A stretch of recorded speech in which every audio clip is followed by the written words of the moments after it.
channel. This is my favorite series and it makes me feel a lot of feelings, and so when I read all of these books, it made me feel a lot of feelings as well.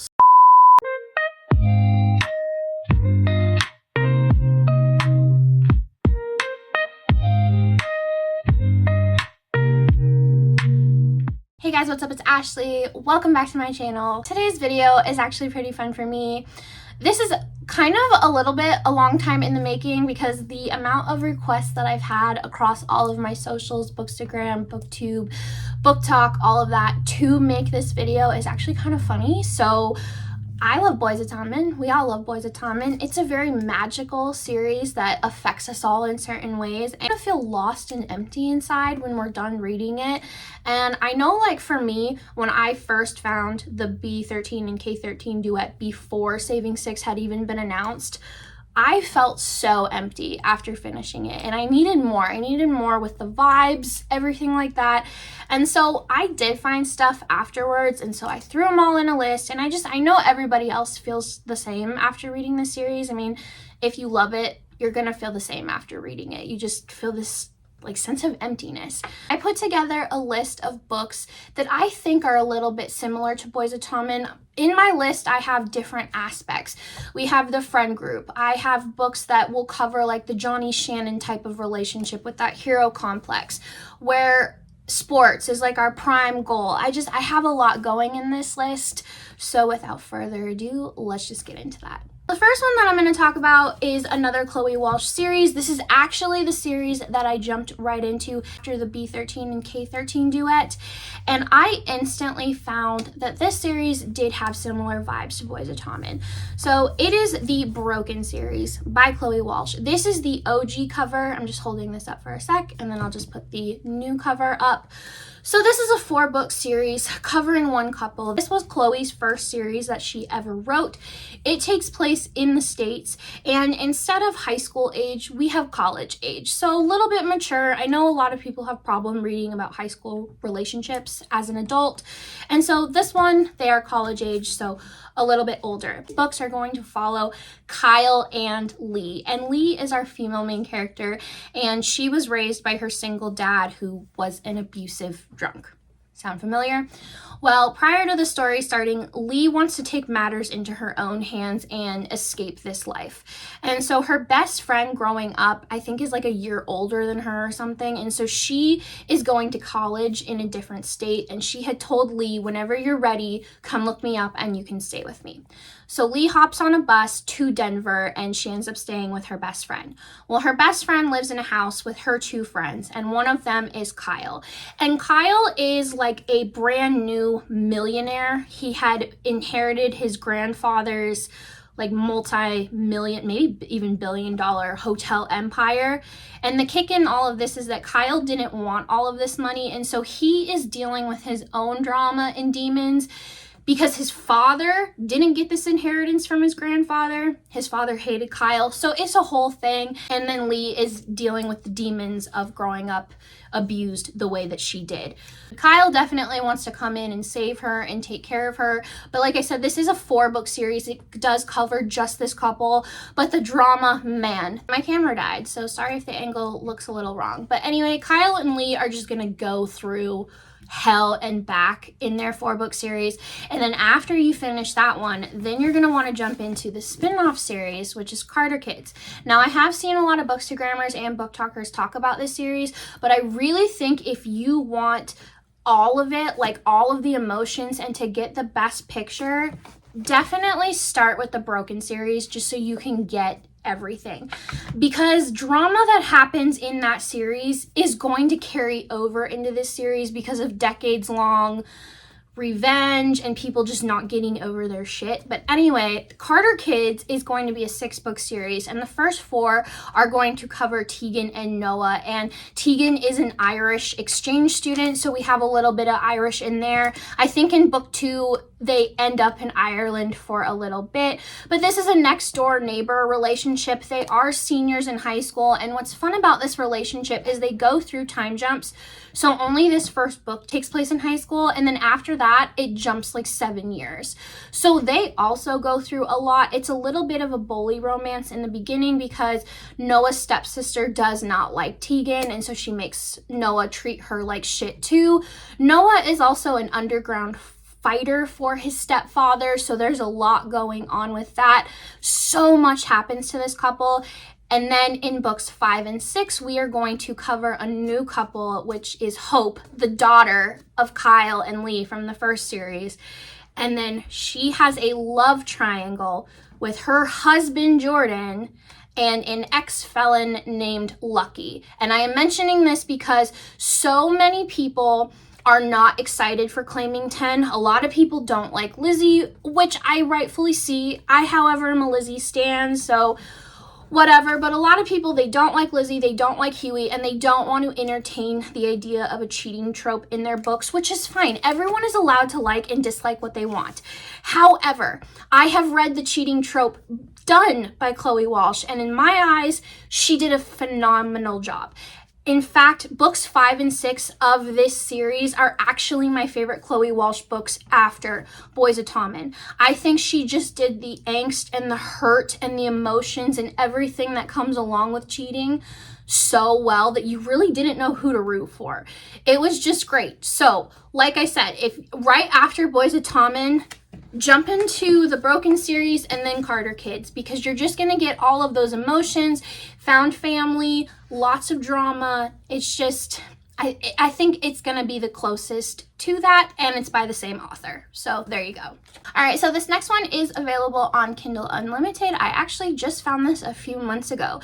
So this is a gymnastics duet, and it is called Lighter and Weightless by Gia Riley. They both read super fast, so you could binge them like in a weekend if you wanted to. This is going to cover our female main character, Sophie. And prior to the story starting, Sophie is an elite high school gymnast. She's ready to go on to her dream college to do college gymnastics, and she's just ready to make her dreams big. Prior to the story starting, she has an abusive boyfriend, and she is also dealing with abuse at home, and so she just has no love anywhere. Then when you get into the story, you flash forward several years. She's now in her junior year of college, and due to some incidents with her abusive boyfriend, she missed out on it. So now she gets to transfer to her dream college after doing like community for a few years, and this is it. She's ready to make this her dream. So she gets to college, and she instantly has a connection with her college roommate's brother, Kipton. Kipton is, I think, a year or two older at this college. He's a wrestler, so he's also an athlete, but he really gave me Johnny Kavanaugh vibes with his big hero complex, because as soon as he meets Sophie, he realizes something is off with her, and he wants to save her. And with Sophie, I feel like Sophie gave me a great combination of both Johnny and Shannon, because she was experiencing all the abuse and trauma, but she also was so determined to be a gymnast. She was not going to let anything get in the way. Like, she kept saying no to Kipton for things because gymnastics was the only future she could see. And we all know that with Johnny, rugby is something he does not want to give up. And so I just really, really liked this story. Like I said, you're going to have the abuse, you're going to have the athleticism, and then you're also going to have the hero complex. So it reads really fast. It is on KU, and it was a great read. This next one is a little dark. It is a bully romance, but when I was reading it, there were things that reminded me of Boys of Tommen. So it's going to be The Filthy and Broken Puck Duet by Claire Marta and L. Ann. And I discovered this last November. I've seen no one talking about it. I need more people to read this duet, because first of all, if you love bully romances, oh my god, this was one of the best ones that I have ever read. And like I said, it gives me Boys of Tommen feelings. So we have our two main characters, Bailey and Rush. And a little bit like Punk 57, prior to the story starting, they are childhood pen pals. Bailey's family ends up moving out of her childhood home and across town to like the mansions and everything like that. They're going to get a better life. And Rush and his mom end up moving into Bailey's house to rent it out. And Bailey leaves him a note saying, hey, you moved into my house, let's be pen pals. And they keep up this relationship. Then you flash forward to modern day, and Bailey's father has made some horrible investments, and so they're going to lose the mansion, everything. They have to go back across town to their home they were renting out to Rush. So Rush and his mom end up getting evicted, and Rush's mom is dealing with so much anyway that he is just constantly like hovering over her, like glass, taking care of her. And so them getting evicted is just kind of the final nail in the coffin. When Bailey arrives to town, her and Rush do become friends first, but when Rush figures out that it's Bailey's family that kicked him and his mom out, he does not hold back with his bullying. Now, what reminds me of Boys of Tommen with this series is that Rush is very, very focused on hockey, but also Bailey is dealing with abuse and trauma at home. Her family is not getting over the fact that they had to get rid of their former wealthy lifestyle, and so her mom is just a bitch. Her dad is just trying to make things happen, but her brother is absolutely horrible to her, and her brother abuses her a lot and treats her like shit. And so everything that Bailey is going through, and Rush trying to deal with his mom and his like focus on hockey, I don't know how else to explain it. There were just parts of it that just really reminded me of Boys of Tommen. So great duet. If you like bully romances, check it out, but I don't know what else to say. Then I have A Song of Sin and Salvation by L.H. Blake. I read this a few years ago, but this is going to be another story where we have our female main character and she is dealing with abusive, controlling parents at home. So this is actually fun because it takes place in the 1980s. So if you want a little bit of a different kind of vibe and atmosphere, this is a great story. So Rebecca lives with her parents. She is a senior in high school, and it's almost the end of high school, and her parents have quite literally set her up to marry a local church boy like the week after graduation. They're very controlling. College is not on the docket for her. It is you get married, you serve your husband, that is it. And next door moves in James, and he moves in with his aunt, and James is a rocker, so he is everything that her Christian parents stand against. And she's just super intrigued with him right away because he's not part of her lifestyle or anything like that. And so they have a very interesting meet cute, and after this they just want to learn more about each other. And James, a lot like Johnny, he just wants to do everything that he can for Rebecca to get her out of her situation without directly pulling her out in front of her parents, just kind of like little discreet ways first. But this was a great story. You really have a lot of anxiety when you're reading it for Rebecca because you want her out of her situation, a lot like Boys of Tommen. So this is just another great angsty, abusive type of story. It's on my list. I feel like a lot of people have read it, but I also feel like a lot of people have not. So it is the Addicted / Calloway Sisters series. And the reason that I am putting this in is because one of the main reasons that we all love Boys of Tommen is because of the found family and the friend group. When you are reading those chapters of just them hanging out in a room talking, I could have 57 chapters of them just talking, because when I read that series, I feel like I'm in a room with the characters hanging out with them. That's just how good the writing is. And I'm going to be honest, a lot of the times when I am reading novels and friends are hanging out and the plot's not going anywhere, I start to skim because it's boring. In Boys of Tommen, like I said, I don't, because I feel like I'm sitting in the room with the friends. And that is the same situation for this series.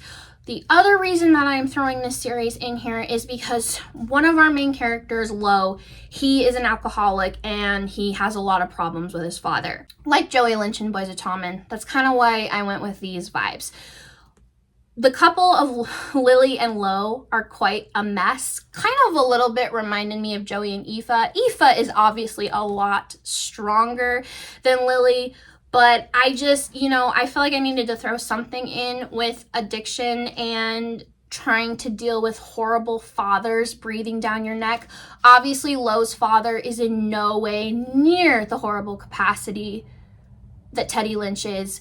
This series just reminds me a little bit of Boys of Tommen just because of the friend group, and also with Lo and his addiction, and how everybody in this group just wants to protect him and watch him and make sure that he does not relapse and go back into those old habits again, you know, a lot like the Tommen gang. You know, they care about Joey and they don't want him to go back into those old habits. You see Lo's journey with recovering, just like you see Joey's journey with recovering. So I don't know, it gives similar vibes. It makes you want to be part of the friend group. It makes you want to love them, protect them.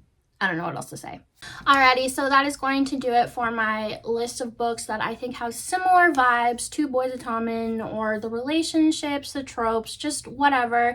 If you have any more books that you have read that kind of give you similar vibes or experiences, please let me know down below, because like I've rambled on in a lot of videos on this channel, this is my favorite series and it makes me feel a lot of feelings, and so when I read all of these books, it made me feel a lot of feelings as well. As always, don't forget to hit like, comment, and subscribe, and I will see you guys next time. Bye!